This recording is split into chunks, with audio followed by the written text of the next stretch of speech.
ધોરણ 12 સાયન્સના વિદ્યાર્થીઓ મજામાં હશો? બધા સારી રીતે આરામ કરતા હશો? ના, એવું નથી. સારી રીતે ભણો છો, રાઈટ? આજે આપણે ચેપ્ટર નંબર 9 કમ્પ્લીટ કરવા જઈ રહ્યા છીએ. વધારે સમય વાતોમાં નહીં વેડફીએ, કારણ બધા જ એવું કહે છે કે તમારું 12મું છે, રાઈટ? કામ કરજો, તમારું 12મું છે ભાઈ. ભણવાનું તો છે ને મારા વાલા બચ્ચાઓ, આખી જિંદગી ચાલવાનું છે, life long. This is the process, right? ભણતા રહેવું પડશે, ભણતા રહેવું પડશે ને ભણતા જ રહેવું પડશે. સૌથી પહેલી વાત 9.2727 નંબરનો દાખલો. 1.25 સેન્ટીમીટર કેન્દ્ર લંબાઈનો ઓબ્જેક્ટિવ. ઓબ્જેક્ટિવ નો મતલબ બચ્ચાઓ FO is equal to 1.25 centimetre, right? એના પછી 5 સેન્ટીમીટર કેન્દ્ર લંબાઈના આઈપીસ વડે, તો અહીંયા લખું FE is equal to 5 centimetre 30x કોણીય મોટવણી મેળવવા માટે, તો અહીંયા લખું પરિણામી મોટવણી. કુલ મોટવણી પણ કહેવાય, જેનું મૂલ્ય છે 30x, એટલે હું 30 લખીશ, રાઈટ? કોણીય મોટવણી મેળવવી હોય તો સંયુક્ત માઇક્રોસ્કોપની ગોઠવણી કઈ રીતે કરવી જોઈએ? ગોઠવણી એટલે બે લેન્સ વચ્ચેનું અંતર કેટલું રાખવું છે, પ્રશ્ન ત્યાં આવે છે. હવે બે લેન્સ વચ્ચેના અંતરની જો તમે ચર્ચા કરો તો થોડુંક સમજો તો હું તમને બતાવું કે તમારે શું શોધવાનું થાય. અહીંયા આ ઓબ્જેક્ટિવ અને અહીંયા આ આઈપીસ, આ બે વચ્ચેનું અંતર એટલે શું તમને ખબર વાળા બચ્ચાઓ? આના દ્વિતીય ફોકલ પોઈન્ટ અને આના પ્રથમ ફોકલ પોઈન્ટ F1 અને FE વચ્ચેનું અંતર થઈ જાય. તમે કહો કે તો આપેલું છે, એ તો આપેલું છે, પણ બચ્ચાઓ એની સાથે સાથે વચ્ચે એક ટ્યુબ લેન્થ આવે L, એને પણ આપણે શોધવાની જરૂરિયાત પડતી હોય છે ક્યારેક ક્યારેક. તો એ પણ આપણે થોડુંક સમજીશું, મોટવણીના સંદર્ભમાં થોડુંક સમજવાનો પ્રયત્ન કરીશું. એટલે અહીંયા હવે જરૂરિયાત શું છે? તો કે પહેલા લેન્સ વડે મળતું પ્રતિબિંબ અને બીજા લેન્સ માટે વસ્તુ અંતર, આ બે શોધવું પડશે. તો સૌથી પહેલા આઈપીસ માટે હવે સામાન્ય પ્રતિબિંબ, સામાન્ય રીતે પ્રતિબિંબ નજીક અંતરે એટલે કે D is equal to 25 centimetre પર માટે ME is equal to 1 plus D upon FE. 1 plus D ની વેલ્યુ 25 અને FE ની વેલ્યુ 5 છે. આ 5 કેન્સલ થઈ જાય તો ME is equal to 1 plus 5, and that you know, that is ME is equal to, you can say 6. કારણ કે મોટવણીનો તો એકમ હોતો નથી, રાઈટ? હવે અહીંયા પરિણામી લખો, સંયુક્ત લખો તો ચાલી શકે. પરિણામી મોટવણી M is equal to MO into ME, right? હવે વાલા બચ્ચાઓ આના ઉપરથી મને MO શોધવું છે, તો હું લખી શકીશ M ના છેદમાં NE. તો આ M ની કિંમત મારી પાસે 30 છે ને ME ની કિંમત 6 છે, તો આના ઉપરથી MO is equal to, આનો જવાબ થઈ જશે 5. બરાબર? આ બધા અગત્યના પરિણામ ધીમે ધીમે મળતા થયા. હજુ આના ઉપરથી બીજું તમે લખી શકો છો, વાસ્તવિક પ્રતિબિંબ માટે તમને એવી ખબર છે કે અહીંયા વસ્તુ અંતર u નેગેટિવ હશે ને પ્રતિબિંબ અંતર v પ્લસ હશે, તો હું લખી શકું છું કે MO is equal to 5, પણ કેવા? Minus, is equal to VO upon UO.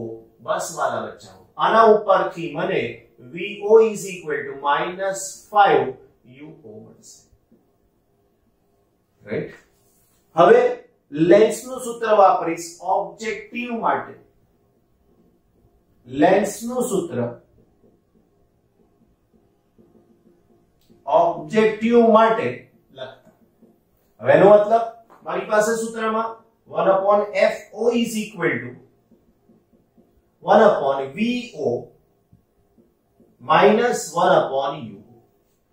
VO ની કિંમત મૂકીએ તો 1 upon minus 5UO minus UO છેદમાં લસા લઈ લઈશ તો મારા વાલા બચ્ચાઓ 5UO થઈ શકશે. હવે આની અંદર તો 5 છે એટલે મારે એક જ લખવાના રહેશે. 5 અહીંયા આવશે તો અહીંયા 5 આવશે. જવાબ થઈ જશે -6/5UO. રાઈટ. પણ વાલા બચ્ચાઓ FO તમને આપેલા છે 1.25 હે ને, તો હવે હું આવું લખી શકું. માટે FO -5UO/6. રાઈટ.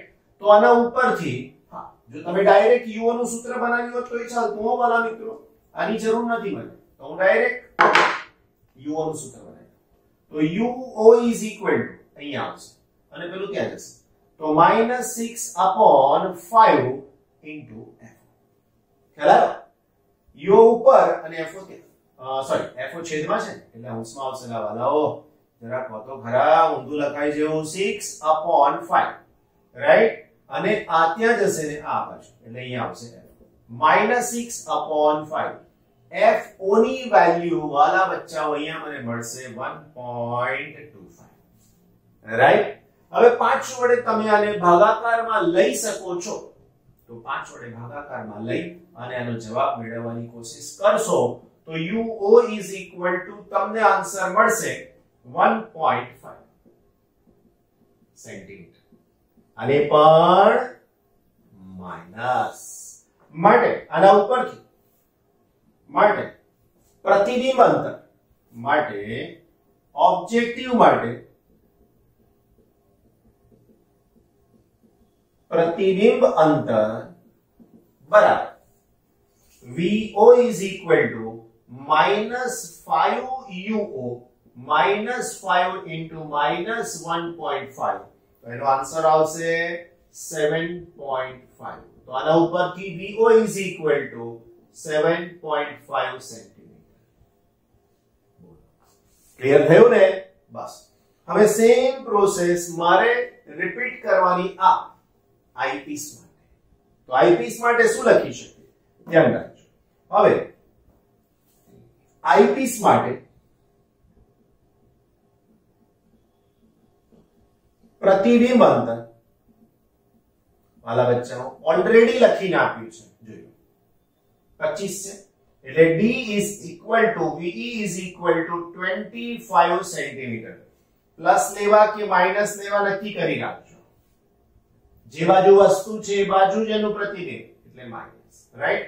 હવે એના માટે FE આપેલા છે 5 સેન્ટીમીટર. અને છેલ્લી વાત UE તમને શોધવાના છે રાઈટ. તો હવે તમારી પાસે આ જે સૂત્ર વાપર્યું હતું લેન્સનું સૂત્ર ઓબ્જેક્ટિવ એવું લખી શકાય. લેન્સનું સૂત્ર કોના માટે વાપરવાનું તો કે આઈપીસ માટે વાપરતા રાઈટ. ઓકે તો હવે શું થશે તો કે 1/FE 1/VE -1/UE right. UE મને શોધવા છે આ બાજુ અને આ બાજુ. તો આના ઉપરથી 1/UE 1/VE -1/FE. વાલા મિત્રો VE ની વેલ્યુ તો -1/25 માઈનસ આની સાથે FE ની વેલ્યુ તો અહીંયા આવશે 1/5. 25 ને લસા લઈ લો તો 5 એટલે that is -1 આની સાથે -5 રાઈટ. તો હવે ડાયરેક્ટ ઉલટાવી દઈએ તો આનો આન્સર આ વચ્ચે ઇમ્પ્લાઇઝ ની નિશાની છે હો તો કરીએ. તો માટે હવે મને UE જોઈએ વાલા બચ્ચાઓ તો 25 ના છેદમાં 6 અને એ પણ માઈનસ. તો આનો આન્સર તો બહુ સહેલો છે કે UE -4.17 સેન્ટીમીટર. હવે અગત્યની વાત આવી કે આ બે લેન્સ વચ્ચેનું અંતર શું થાય તો બે લેન્સ વચ્ચેનું અંતર થાય VO UE. આ મારે શોધવાનું છે રાઈટ. તો હવે લખી શકું બે લેન્સ વચ્ચેનું અંતર બે લેન્સ વચ્ચેનું અંતર બરાબર VO પ્લસ UE. માનાંકમાં મૂકવું પડશે વાલાઓ. કેમ? તો કે કોઈક પ્લસ ને પાછું કોઈક માઈનસ. લોચા ના પડે હે ને. તો VO ની વેલ્યુ ઓબ્જેક્ટિવ VO શોધ્યું 7.5 પ્લસ UE શોધ્યું 4.17 અને આનો સંપૂર્ણ જવાબ તમારી પાસે શું થઈ શકશે? તો 11.67 સેન્ટીમીટર. રાઈટ? That's it. ठीक है, screenshot. Right, my dear boys and girls, next question. Okay, 9.28. right? एक नाना टेलिस्कोप में 140 सेंटीमीटर केंद्र लंबाई नो ऑब्जेक्टिव तो डायरेक्ट लखीए छे FO is equal to 140 centimetre. Okay, 5 centimetre केंद्र लंबाई नो आईपीस तो FE is equal to 5 centimetre. Right? પહેલું જ કીધું છે ટેલિસ્કોપ ની મોટો શક્તિ શોધો, પણ એમાં પહેલો કેસ છે પાછો એ નંબર. શું કહે છે? જ્યારે ટેલિસ્કોપ ની સામાન્ય ગોઠવણી કરેલ હોય ત્યારે પ્રતિબિંબ અંતિમ પ્રતિબિંબ અનંત અંતરે મળતું હોય ત્યારે. તો અહીંયા લખી શકીએ સામાન્ય ગોઠવણી માટે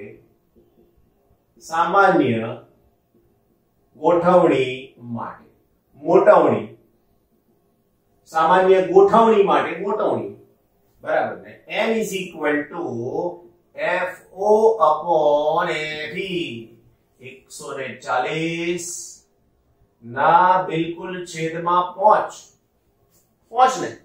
ओके, तो आनो जवाब कितनो थसे वालाओ? 5 2 10 4 28. तो आनो जवाब m is equal to मात्र ने मात्र 28. बराबर. बीजी बात नंबर શું કહે છે નંબર બી? જ્યારે અંતિમ પ્રતિબિંબ નજીક બિંદુ અંતરે એટલે કે 25 સેન્ટીમીટર પર મળતું હોય ત્યારે શોધો. તો લખીએ અંતિમ પ્રતિબિંબ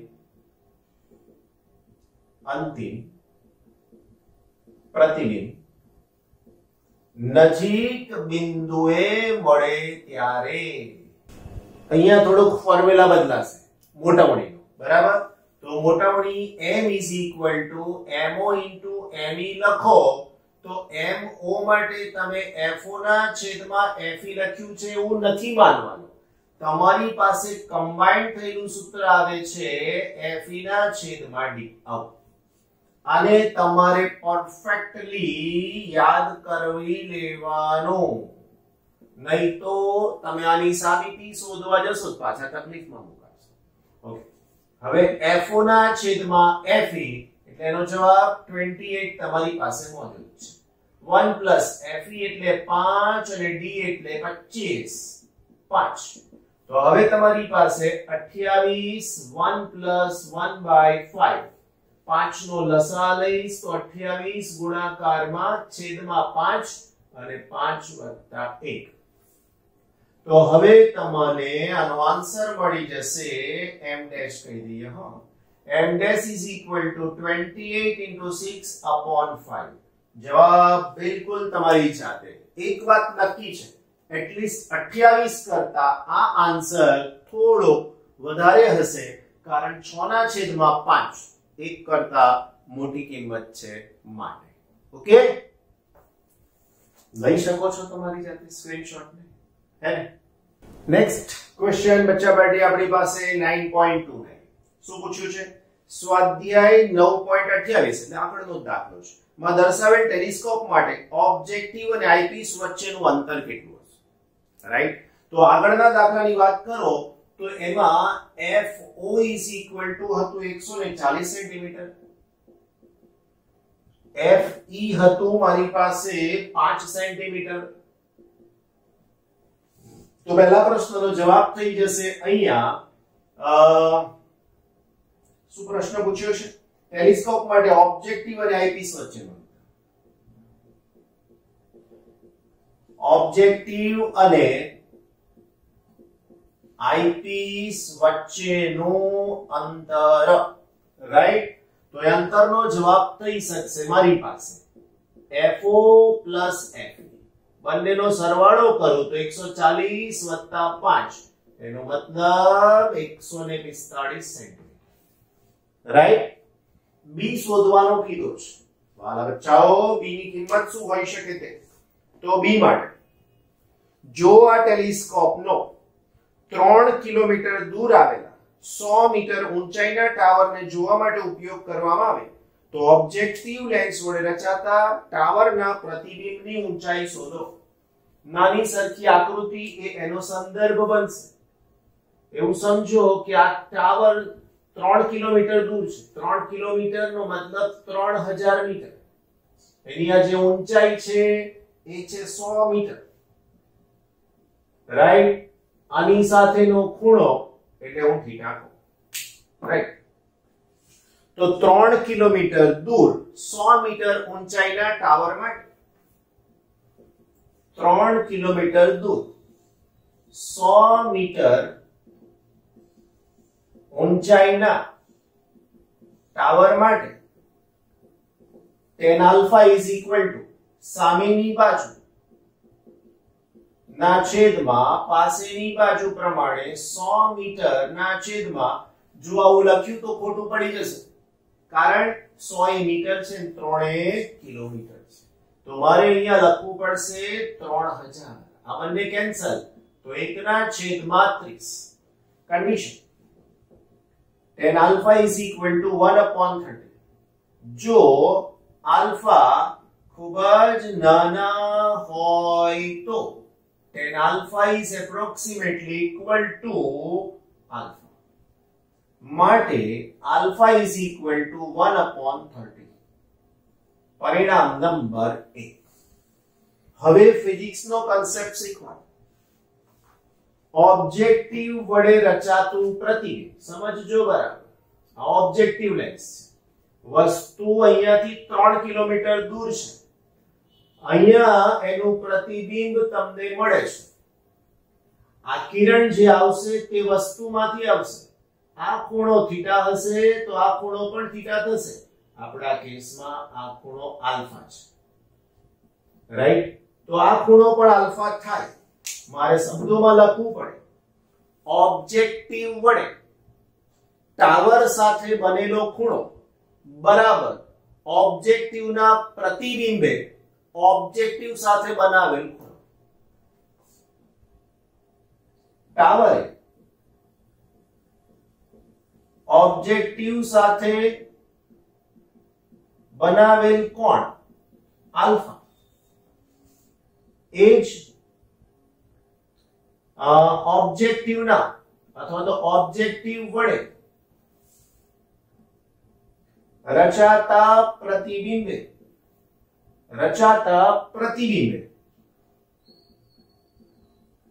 ઓબ્જેક્ટિવ સાથે બનાવેલ કોણ થાય. એનો મતલબ કે આ બે ખૂણા સરખા થાય.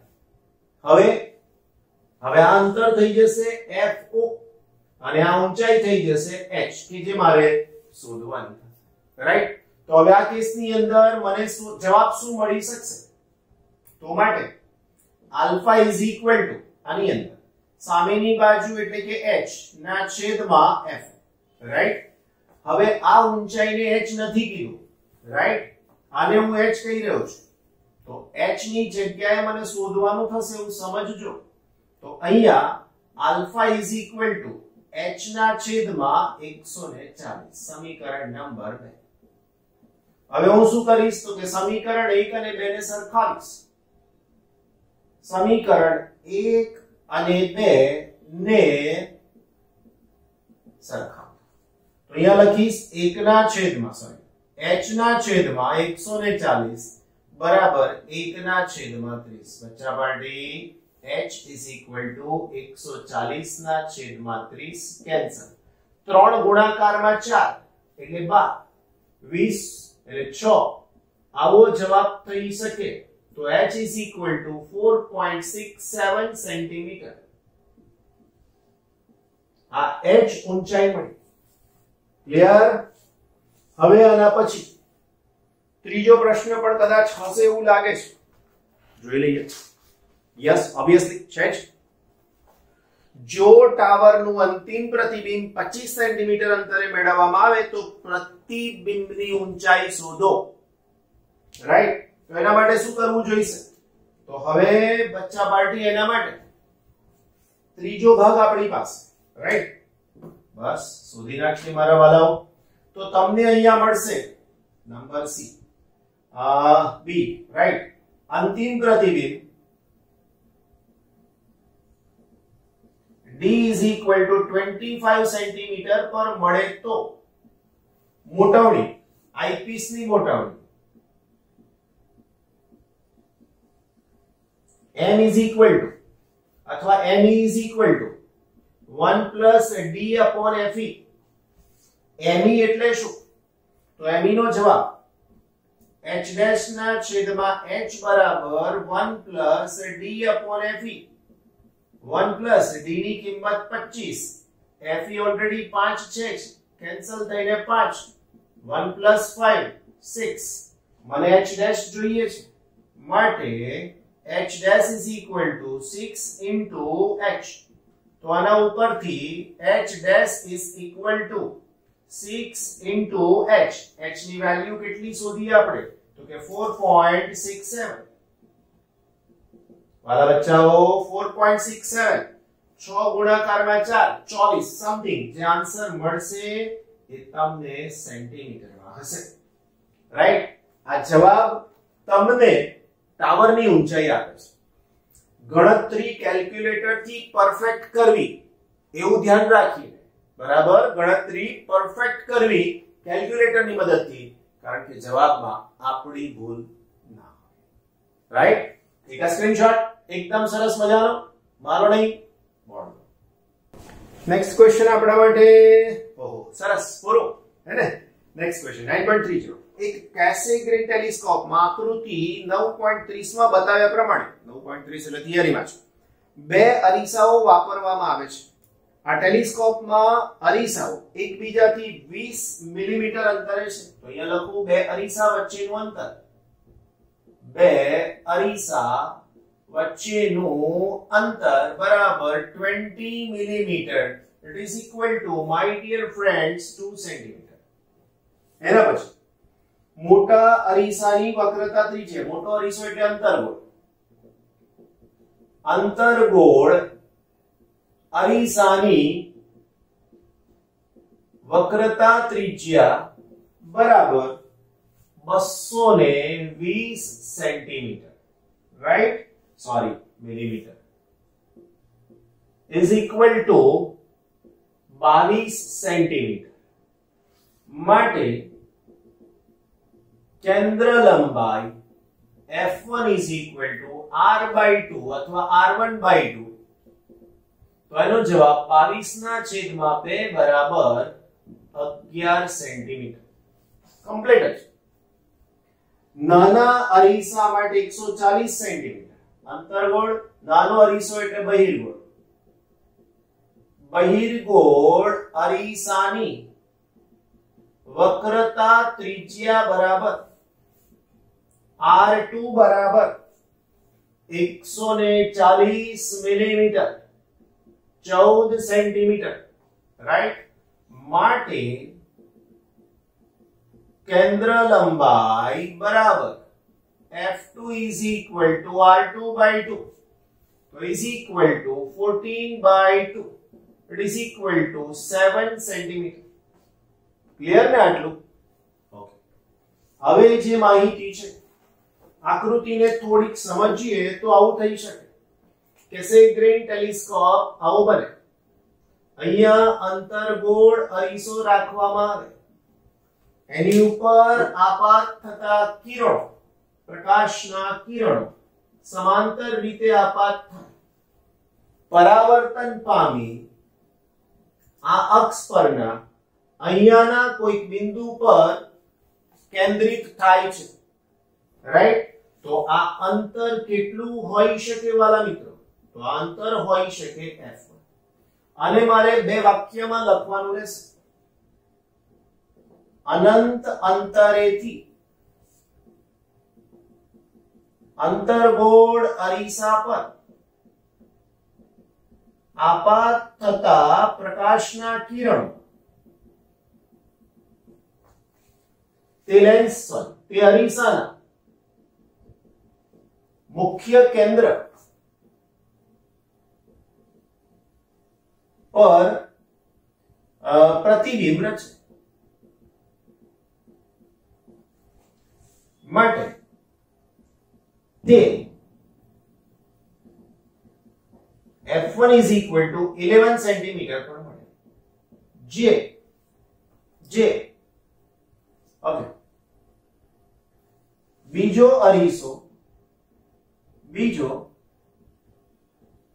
બહિર્ગોળ અરીસો કઈ મૂક્યો છે તો બીજો બહિર્ગોળ અરીસો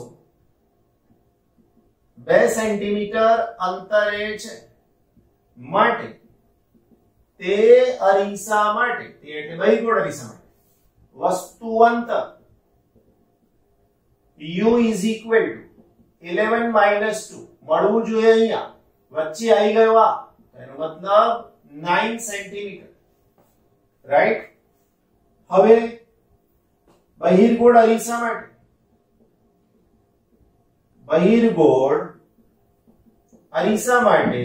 upon f2 is equal to 1 upon v plus 1 upon u તમારે જોઈએ છે v તો 1 upon v is equal to 1 upon u minus 1 upon f2 right તો હવે 1 upon v is equal to 1 upon u વસ્તુ અંતર બચ્ચા પાર્ટી થઈ 9 અને આ 9 કેવું હશે 9 અંતર કેવું હશે તો કે માઈનસ રાઈટ બહિર્ગોળ અરીસો છે તો એના માટે f2 સોરી હા અહીંયા ભૂલથી મિસ્ટેક માં આવું જે થયું મને v જોઈએ છે એટલે આને આ બાજુ લાવવાના છે રાઈટ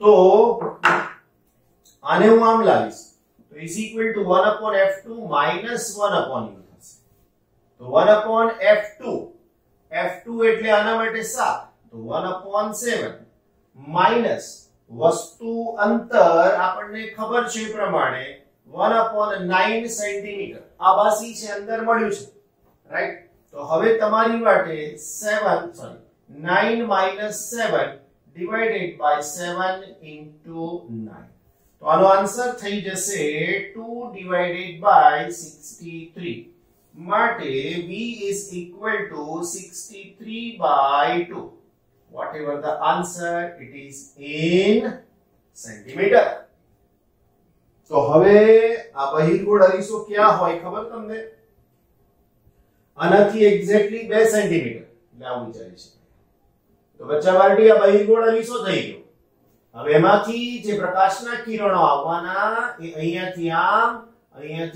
ફરી પરાવર્તન પામીને અહીંયા ક્યાંક પ્રતિબિંબ રચી શકે છે રાઈટ અહીંયા સુધી નહીં પહોંચે હવે આ દોરવાનો કોઈ મતલબ રહેતો નથી કેમ તો કે અહીંથી આવ્યા પરાવર્તન પામ્યા અહીંથી આવ્યા પરાવર્તન રાઈટ આટલો મોટો બને હા જોઈ શકો છો અહીંયા અને અહીંયા વક્રતા ત્રિજ્યાની જુઓ વક્રતા ત્રિજ્યાની જુઓ બહુ જાજો ડિફરન્સ છે રાઈટ ક્લિયર સમજાય છે તો આ દાખલો જવાબ કાઢી લો ભલા ભૂલકાઓ નેક્સ્ટ આપણો પ્રશ્ન છે 9.31 શું કહે છે ગેલ્વેનોમીટરના કોઇલ સાથે જોડેલ સમતલ અરીસાની ઉપર લંબ રૂપે આપાત કરેલ કિરણ આકૃતિ 9.33 માં બતાવ્યા પ્રમાણે તે જ માર્ગે પાછું ફરે છે ગુચડામાંથી પસાર થતા વિદ્યુત પ્રવાહના કારણે અરીસો 3.5 ડિગ્રીનું કોણાવર્તન અનુભવે છે અરીસાથી 1.5 મીટર દૂર મૂકેલા પડદા પર પરાવર્તિત બિંદુ સ્પોટ નું સ્થાનાંતર કેટલું છે થોડીક સમજવા જેવી બાબત છે કે શરૂઆતની સ્થિતિમાં આ અરીસો છે અને આ પડદો છે બે વચ્ચેનું અંતર ઓલરેડી મને આપી દીધું છે 1.5 મીટર જોયું રાઈટ અહીંયા લખીએ પડદો અને અહીંયા છે અરીસો હવે અરીસો અહીંયાથી આમ ભ્રમણ કરશે તો એનું સ્થાન આવી કઈક રીતે બદલાશે હવે એના કારણે અહીંયાથી આવતું પ્રકાશનું કિરણ પરાવર્તન પામીને અહીંયા ગયું હવે આ જે ખૂણો બનશે એનું માપ 2θ થશે આવું કેમ એ પણ હું તમને સમજાવું. આ સ્મોલ ડી અને આને નામ આપી દઉં કેપિટલ ડી. રાઈટ? સમજૂતીના શબ્દો આપણે યુઝ કરીશું ટેક્સ્ટબુક ના પ્રશ્નમાં કે ગેલ્વેનોમીટર સાથે જોડેલા અરીસાના સાથેના ગૂંચળામાંથી પ્રવાહ પસાર કરતા તે થીટા ઇઝ ઇક્વલ ટુ 3.5 ડિગ્રીનું કોણીય સ્થાનાંતર કરે છે. કોણીય અથવા કોણાવર્તન અનુભવે છે. કોણાવર્તન અનુભવે છે. તો હવે આપણી પાસે એવું થઈ શકે કે જે ખૂણો બનશે આને નામ આપી દઈએ ખૂણો A B C. તો અહીંયા હું ખૂણો ABC is equal to 2 theta is equal to 2 into 3.5 that is equal to 7. હવે આવું કેમ? તો વાલા બચ્ચાઓ અહીંયા તમને ક્યાંય કોઈ જગ્યાએ હું જે સમજાવી છે નહીં આપેલું હોય એટલે સમજવા જેવું છે. એવું સમજો કે અહીંયાથી પ્રકાશનું કિરણ આ બિંદુ પર આપાત થયું તો આ ખૂણો થીટા થઈ ગયો. આટલા ખૂણે આપાત થયું. હવે અહીંયાથી એનું કોણાવર્તન થઈ અને આ ખૂણે જાય છે. રાઈટ? તો આખો ખૂણો કેટલો થઈ શકશે? 2 થીટા. આવું હું નથી કહેતો, તમારા આ ચેપ્ટરની પહેલી થિયરી છે પરાવર્તનના નિયમો. તો આ થયું આપાત કિરણ અને આ થયું પરાવર્તિત કિરણ. બસ વાલા મિત્રો જવાબ મળી ગયો હવે તમને. તો લખી શકાય કે આકૃતિ પરથી tan theta is equal to શું થઈ શકશે? તો tan 2 theta is equal to સામેની બાજુ ના છેદમાં પાસેની બાજુ. બસ વાલા બચ્ચાઓ તો d is equal to d into tan 2 theta. Right? તો d ની કિંમત 1.5 ગુણાકારમાં tan 7 ડિગ્રી. 1.5 ગુણાકારમાં tan 7 તો tan 7 કેટલું આપેલું છે વાલા બચ્ચાઓ? તો tan 7.1228. રાઈટ? તો હવે મારી પાસે સ્મોલ d નો આન્સર તમને મળી જશે મીટરમાં. એ જ જવાબ તમે કન્વર્ટ કરી નાખો ને સેન્ટીમીટરમાં તો એ તમને કેટલા સેન્ટીમીટરનું સ્થાનાંતર અનુભવશે એ પણ જવાબ આપી દેશે. Right? That's all. Fine. Next question 9.32. Right? સ્વાધ્યાયનો દાખલો છે. રકમ વાંચવાની કોશિશ કરીએ. આકૃતિ 9.34 માં એક બહિર્ગોળ લેન્સ કે જેની બંને બાજુની વક્રતા ત્રિજ્યા સમાન છે. તો અહીંયા લખીશ બહિર્ગોળ લેન્સ માટે મને આપેલું છે R1 બરાબર R2 બરાબર R. ઓકે, સમાન છે. વક્રી ભવનાંક 1.5 છે. તો મ્યુ g ગ્લાસ 1.5. રાઈટ? પ્રવાહીના સંપર્કમાં સમતલ અરીસા પર મૂકવામાં આવે છે. એક નાની સોયને મુખ્ય અક્ષ પર રહે તે રીતે તેનું ઉલટું પ્રતિબિંબ સોયના સ્થાને જ દેખાય છે ત્યાં સુધી ખસેડવામાં આવે છે. પિનનું લેન્સથી અંતર, હવે લિક્વિડ પણ છે અને એની સાથે લેન્સ પણ છે એટલે એ સંયુક્ત થયું. રાઈટ? હવે પ્રવાહીને દૂર કરી પ્રયોગનું પુનરાવર્તન કરતા આ અંતર 30 એટલે માત્ર બહિર્ગોળ લેન્સ. વસ્તુનું પ્રતિબિંબ એ જ સ્થાને મળી રહ્યું છે એવું ધ્યાન રાખજો. તો પ્રવાહીનો વક્રીભવનાંક શોધો. લખી શકીએ માત્ર બહિર્ગોળ લેન્સ માટે f1 is equal to 30 cm. માત્ર પ્રવાહીના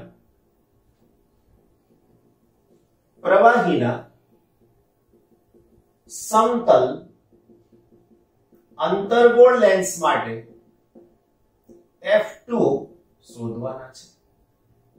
એના પછી સંયુક્ત લેન્સ માટે એટલે બંને સાથે f is equal to 45 cm. હવે આ બધી વસ્તુ હું તમને સહેજ આકૃતિમાં સમજાવું. સૌથી પહેલા મારી પાસે અહીંયા આ એક સમતલ અરીસો છે. એની ઉપર અહીંયા પ્રવાહી છે. રાઈટ? હવે એમાં એક બહિર્ગોળ લેન્સને મૂકવામાં આવ્યો છે. આ પ્રવાહી અંદર ના ઘૂસી જાય.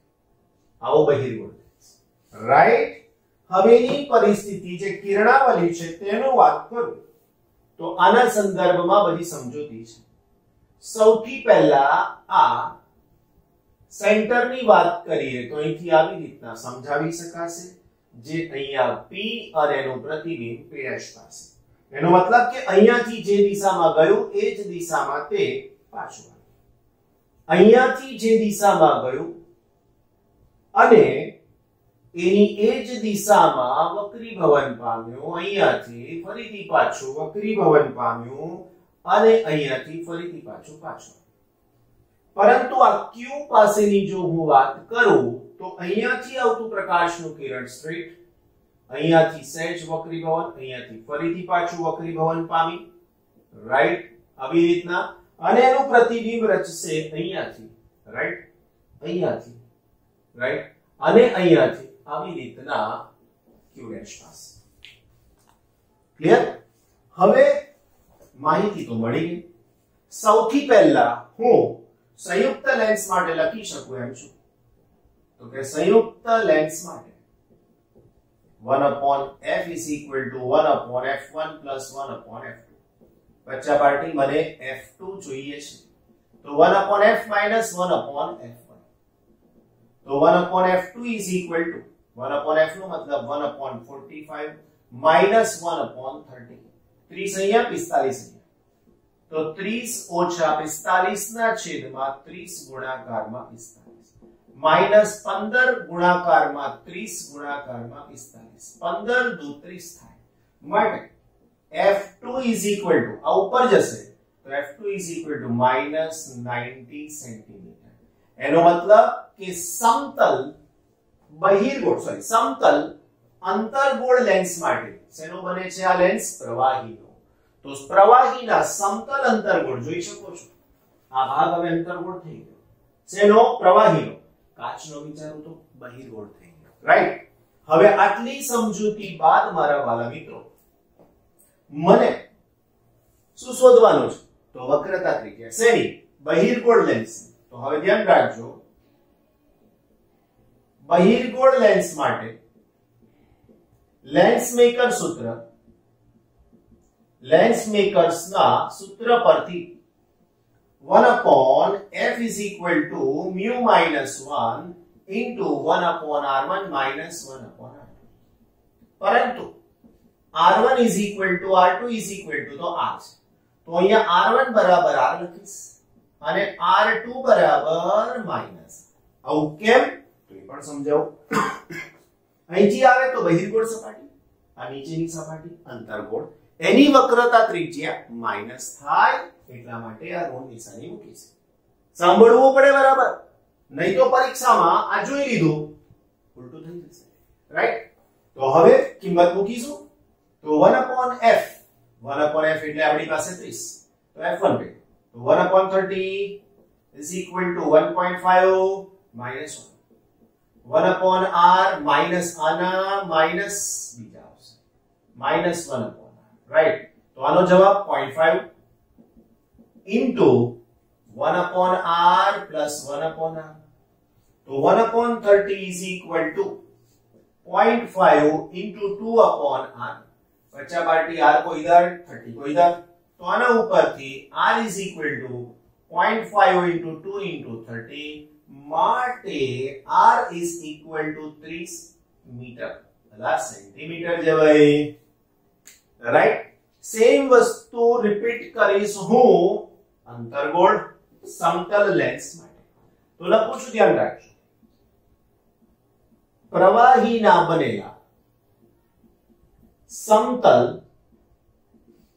અંતર્ગોળ અથવા અંતર્ગોળ સમતલ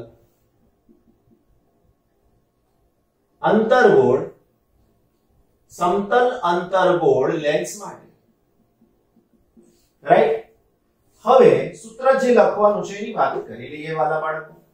तो 1/f2 is equal to mu minus 1 1/r1 minus 1/r2. f2 મારી પાસે શોધાઈ ગયેલી વાત છે જે છે 90 માઈનસ mu શોધવાના છે, r1 મને મળી ગયા છે 30 પણ કેવા થશે? માઈનસ.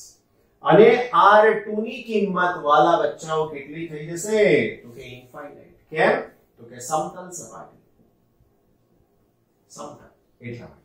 તો 1/90 પણ કેવા માઈનસ mu -1 તો એમના એમ જ રહેશે 1 આ R1 ની જગ્યાએ -30 -1/infinite. તો અહીંયા આવશે mu -1 -1/30 રાઈટ. હવે આ 30 લઈ જઈશ અહીંયા ઉપર રાઈટ. માઈનસ ફરીથી લખું એકવાર -1/90 is equal to mu -1 -1/30. આ માઈનસ કેન્સલ. 30 ઉપર લઈ જાઓ તો 30 ના છેદમાં 90 બરાબર mu -1. તો 3 આવશે તો આના ઉપરથી 1/3 is equal to mu -1. માટે mu is equal to 1/3 plus 1 અને 3 લસા લઈશ એટલે 1 + 3 ના છેદમાં 3 બરાબર 4/3. માટે mu is equal to 1.333 completely. બોલો મિત્રો, ક્લિયર કે નહીં? સમજાયું ને? બસ તો મારા વાલાઓ મસ્ત તમારું ચેપ્ટર નંબર 9 પૂરું થઈ ગયું રાઈટ. સરસ મજાનું ચેપ્ટર છે. આગળ કીધું તો એ પ્રમાણે બહુ વધારે વેટેજ જેડબલઈ માં નીટ માં ઘણા તો સાંભળતા નથી, દોડ દોડ દોડ જ કરે છે. પૂરું કરીને મૂકીએ દીધું right. Okay, anyway take care, revise કરતા રહેજો. Fine, thank you, take care.